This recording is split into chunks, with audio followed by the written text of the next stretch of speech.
Alhamdulillah kita dapat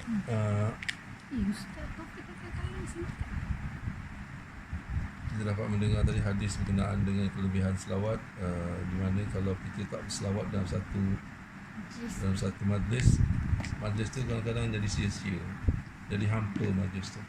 Sebab tu doa pun kalau tak ada selawat, doa tu kurang afdal. Sebab baginda Nabi, kelebihan yang telah diberi oleh Allah SWT kepada baginda Nabi SAW, tak ada satu Nabi pun yang Allah SWT berselawat ke atasnya. Tapi Rasulullah SAW, Allah berselawat atasnya dan memerintahkan setiap orang berselawat. Malaikat, hamba-hambanya, insan-insan semua berselawat kepada baginda Nabi SAW. Maksud selawat Allah kepada Nabi ialah rahmat. Bukannya macam kita selawat kepada Nabi adalah memohon kelebihan kepada Nabi SAW. Maksud selawat malaikat kepada Nabi itu pengampunan, itu rahmat daripada Allah SWT. Tapi kalau selawat Allah SWT tak sama dengan selawat kita. Dia memberi rahmat kepada baginda Nabi SAW. Sebab itulah kalau selawat ini satu-satunya amalan yang kita baca sambil lalai pun dapat pahala. Tidak pada ibadah-ibadah yang lain. Kalau wirid, zikrullah, kadang-kadang kita lalai, mungkin diterima, mungkin tak. Keadaan sebut la ilaha illallah, kadang lalai. Tapi kalau selawat atas Nabi SAW, kita lalai, Allah Ta'ala terima. Itu kelebihan baginda SAW yang tak ada tolok bandingnya lah. Kerana itulah baginda segala-galanya. Di akhirat besok baginda juga yang akan memberi syafaat kubra kepada setiap manusia. Sebab itulah kewafatan baginda SAW, kata para ulama dan para sahabat, bukan satu malapetaka ataupun musibah pada umat Islam, tapi kepada alam sebenarnya. Pada alam, bila baginda SAW wafat aja, satu malapetaka, satu bencana kepada alam. Sebab baginda adalah rahmat kepada sekalian alam. Dan juga bila baginda SAW wafat, petanda kiamat hampir. Itu saja.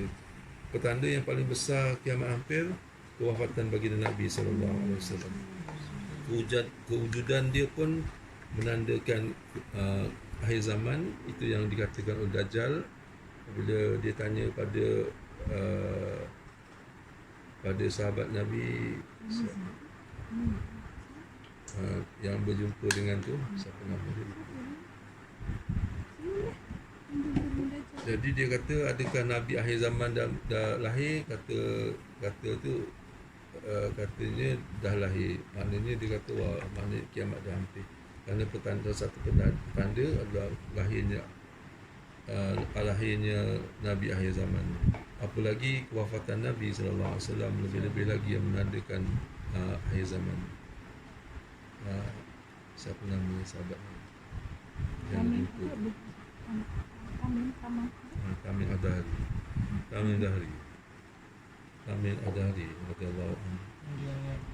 Tak tahu lah ketika biasanya tak Islam kan, sebelum Dajjal dia belum Islam kan. Dia Kristian, dia masih beragama Nasrani. Lepas tu dia mencari Rasulullah SAW dan dia ceritakan Rasulullah barulah dia memeluk Islam menurut sejarahnya. Itulah kelebihan kita sebagai orang yang telah dipilih ataupun hamba Allah yang telah dipilih menjadi umat Muhammad sallallahu alaihi wasallam. Wajib kita mensyukuri nikmat ini.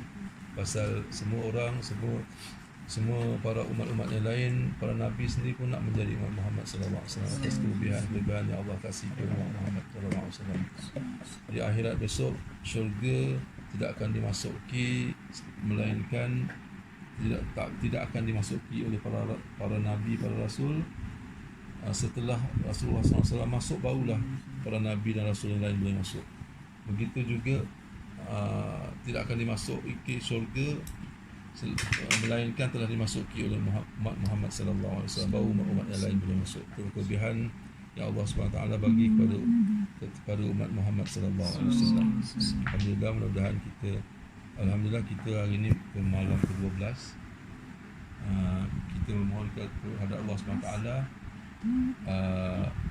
agar Allah SWT mengilhamkan kita, memberi kekuatan kepada kita untuk kita terus beribadah. Jangan rasa bosan, jangan rasa itu malah bukan bosan, malah makin lama kita di dalam Ramadan ni makin bersemangat. Kerana salah satu yang kita semangatkan apa? Lailatul Qadar. Makin hampir kita pada malam Lailatul Qadar. Malam ke-12, maknanya malam Lailatul Qadar makin hampir. Jadi kita makin semangat, bukan makin lemah sebenarnya sepatutnya. Jadi kita memohon kepada Allah SWT supaya kita diberi kekuatan oleh Allah SWT untuk menjalani ibadah dalam bulan Ramadan ini dalam keadaan sihat walafiat. Yang pentingnya ikhlas, khusyuk. Kita dapat keikhlasan melakukan ibadah, kita mendapat khusyuk dalam ibadah, dan Allah SWT kurniakan kita kemanisan dalam ibadah kita. Itu yang paling penting. Kalau kemanisan ada dalam ibadahnya, kita rasa tak penat. Kalau kemanisan tak ada, kita rasa bosan, penat. Macam kita buat kerja-kerja yang kita suka, macam kita katakan kita minat main bola sepak, kita akan rasa nikmat main bola sepak. Kerana apa? Kerana itu kesukaan kita. Kita rasa manis ketika membuat sesuatu yang kita suka. Begitu juga dengan ibadah kepada Allah SWT. Benda ni payah, susah, kerana kita ada nafsu sentiasa yang meruntun kepada keburukan. Inna nafsal ammara bisu', kata Al-Quran sebut. Seluruh nafsu amarah tu dia sentiasa mencenderungkan manusia kepada keburukan. Jadi kita memohon kepada Allah. Kita memohon kepada Allah supaya Allah SWT kurniakan kita kemanisan dan ibadah kita.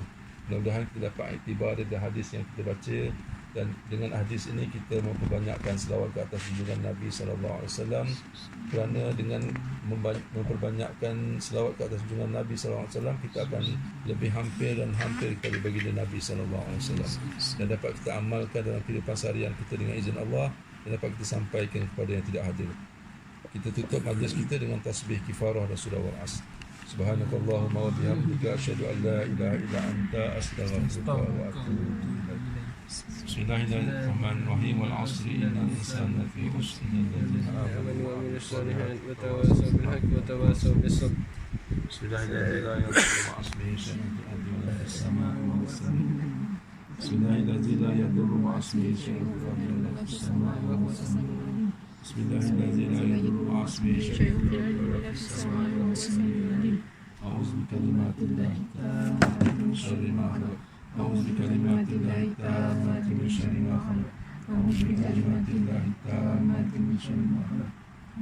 رضيت بالله ربا لا إله إلا أنت سبحانك إني كنت من الظالمين. لا إله إلا أنت سبحانك إني كنت من الظالمين. لا إله إلا أنت سبحانك إني كنت من الظالمين. Tengok gambar guru ayah. Ayah bukan guru. Tu ayah bukan guru. Ajaran. Asal putih sangat. Edit now. Guru ayah. Nak. Guru ayah ni. Tengok ini. Tengok.